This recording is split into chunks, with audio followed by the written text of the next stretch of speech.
Hi ಎಲ್ಲರಿಗೂ ನಮಸ್ಕಾರ. Welcome to my YouTube channel. ಇವತ್ತು ನಾನು ತಿಂಡಿಗೆ ಅವಲಕ್ಕಿ ಮಾಡ್ತಾಯಿದ್ದೀನಿ. ಇವಾಗ ನಾನು ಅರ್ಧ kg ಅವಲಕ್ಕಿ ತಗೊಂಡಿದ್ದೀನಿ. ಇದರಲ್ಲಿ ಸ್ವಲ್ಪ ಒಟ್ಟು ಭತ್ತ ಎಲ್ಲ ಇರುತ್ತಲ್ಲ, ಅದನ್ನೆಲ್ಲ ಕ್ಲೀನ್ ಮಾಡಿಟ್ಟಿದ್ದೀನಿ. ಇವಾಗ ಅವಲಕ್ಕಿನ ನೀರು ಹಾಕಿ ತೊಳೆದು ಕ್ಲೀನ್ ಮಾಡ್ತಾಯಿದ್ದೀನಿ.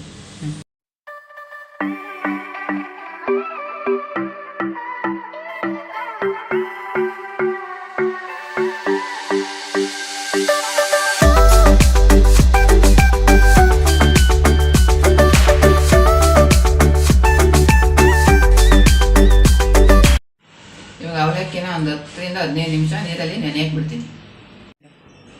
ಮೊದಲಿಗೆ ಈರುಳ್ಳಿ ಮೆಣಸಿನ್ಕಾಯಿ ಎಲ್ಲ ಹಚ್ಚಿಟ್ಕೊತೀನಿ. ನಾನಿಲ್ಲಿ ಒಂದು ದೊಡ್ಡ ಈರುಳ್ಳಿ ತಗೊಂಡಿದ್ದೀನಿ. ನೀವೇನಾದರೂ ಮೀಡಿಯಮ್ ಸೈಜ್ ಈರುಳ್ಳಿ ತಗೊಳ್ಳೋದಾದರೆ 2 ತಗೊಳ್ಳಿ. ನಾನಿಲ್ಲಿ ಈರುಳ್ಳಿನ ಚಿಕ್ಕದಾಗಿ ಕಟ್ ಮಾಡ್ತಾಯಿದ್ದೀನಿ. ಅವಲಕ್ಕಿಗೆ ಚಿಕ್ಕದಾಗಿ ಈರುಳ್ಳಿ ಕಟ್ ಮಾಡಿ ಹಾಕಿದ್ರೆ ಚೆನ್ನಾಗಿರುತ್ತೆ. ಕೆಲವರಿಗೆ ಈರುಳ್ಳಿ ಇಷ್ಟ ಆಗೋದಿಲ್ಲ, ಆದರೆ ಈರುಳ್ಳಿ ತುಂಬ ಟೇಸ್ಟ್ ಕೊಡುತ್ತೆ.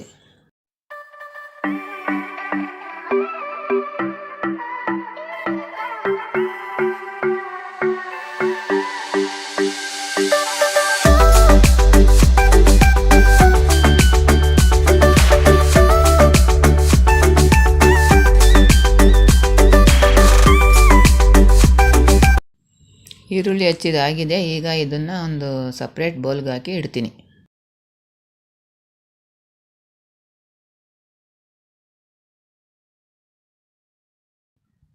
ಈಗ ಮೆಣಸಿನ್ಕಾಯಿನ ಹಚ್ಕೊಳ್ತಾ ಇದ್ದೀನಿ. ಅದನ್ನು ಕೂಡ ಅಷ್ಟೇ ಸಣ್ಣದಾಗಿ ಹಚ್ತಾ ಇದ್ದೀನಿ. ಒಂದು 7ರಿಂದ 8 ಮೆಣಸಿನ್ಕಾಯಿ ತಗೊಂಡಿದ್ದೀನಿ ನಾನಿಲ್ಲಿ. ನಾನು ಹಚ್ತಾ ಇದ್ದೀನಲ್ಲ, ಅಷ್ಟು ಚಿಕ್ಕದಾಗಿ ಹಚ್ಕೊಂಡ್ರೆ ಸಾಕು ಮೆಣಸಿನ್ಕಾಯಿ. ತುಂಬ ಖಾರ ಬೇಕು ಅನ್ಸೋರು ಇನ್ನೊಂದು ಸ್ವಲ್ಪ ಮೆಣಸಿನ್ಕಾಯಿನ ಜಾಸ್ತಿ ಹಾಕ್ಕೋಬೋದು. ಇವಾಗ ಕೊತ್ತಂಬರಿ ಸೊಪ್ಪು ಹಚ್ಕೊತಾ ಇದ್ದೀನಿ. ಕೊತ್ತಂಬರಿನೂ ಸಹ ಒಳ್ಳೆ ಫ್ಲೇವರ್ ಕೊಡುತ್ತೆ. ಅದನ್ನು ಸಹ ಚಿಕ್ಕದಾಗಿ ಹಚ್ತಾ ಇದ್ದೀನಿ.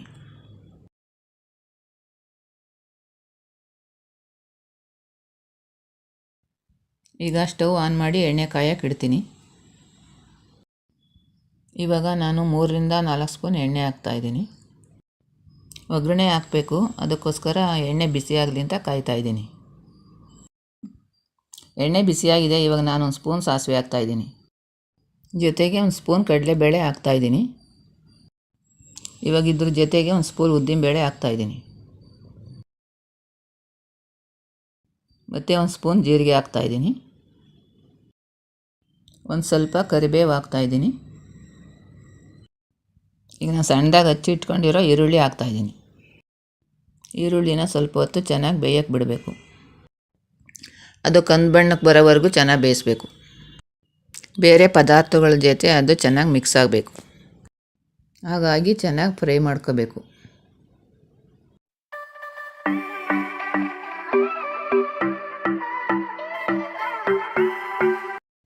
ಈಗ ಚಿಕ್ಕದಾಗಿ ಹಚ್ಚಿಟ್ಟಿದ್ದಂಥ ಮೆಣಸಿನ್ಕಾಯಿನೂ ಕೂಡ ಹಾಕ್ತಾಯಿದ್ದೀನಿ.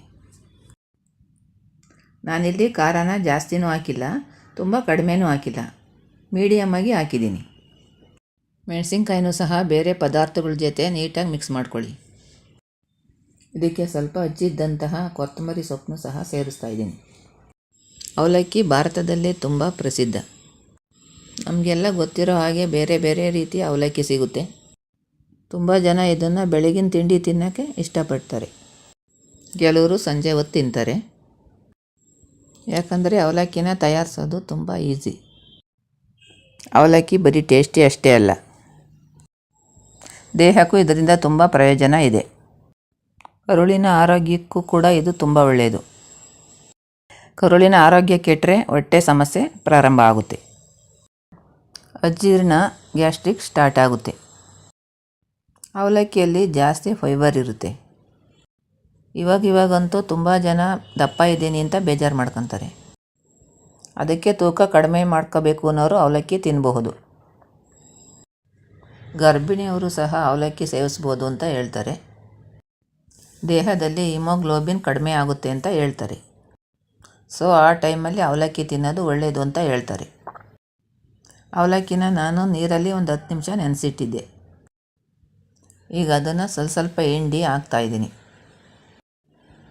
ತುಂಬ ಹೊತ್ತು ಅವಲಕ್ಕಿನ ನೆನೆಸಿಟ್ರೆ ಮುದ್ದೆ ಆಗಿಬಿಡುತ್ತೆ. ಋತುಮತಿ ಆದಾಗಲೂ ಅವಲಕ್ಕಿ ತಿನ್ನೋದು ಒಳ್ಳೆಯದು ಅಂತ ಹೇಳ್ತಾರೆ. ಅವಲಕ್ಕಿಯಲ್ಲಿ ತುಂಬ ಕಡಿಮೆ ಕ್ಯಾಲರಿ ಇರುತ್ತೆ, ಹಾಗಾಗಿ ಬೇಗ ದಪ್ಪ ಆಗಲ್ಲ. ಅವಲಕ್ಕಿಲಿ ಫೈಬರ್ ಇರೋದ್ರಿಂದ ಬೇಗ ಹಸಿವಾಗಲ್ಲ.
ಇವಾಗ ಇಲ್ಲಿ ಸ್ವಲ್ಪ ಎಣ್ಣೆ ಹಾಕಿ ಕಡಲೆ ಬೀಜ ಹುರ್ಕೊಳ್ತಾ ಇದ್ದೀನಿ.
ಇವತ್ತಿಗೆ ಈ ವಿಡಿಯೋನ ಇಲ್ಲಿಗೆ ಮುಗಿಸ್ತಾ ಇದ್ದೀನಿ. ನಿಮಗೆ ಈ ವಿಡಿಯೋ ಇಷ್ಟ ಆಗಿದರೆ ಲೈಕ್ ಮಾಡಿ, ಶೇರ್ ಮಾಡಿ, ಸಬ್ಸ್ಕ್ರೈಬ್ ಮಾಡಿ.